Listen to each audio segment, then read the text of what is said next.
மகாவிஷ்ணுவின்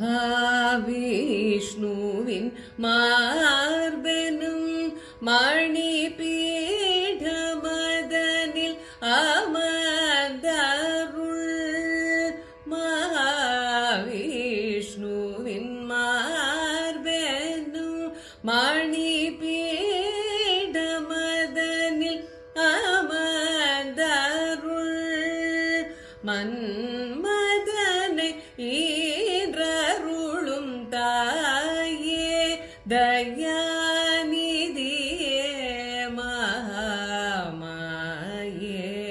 மன்மதனை ஈன்றருளும் தாயே தயா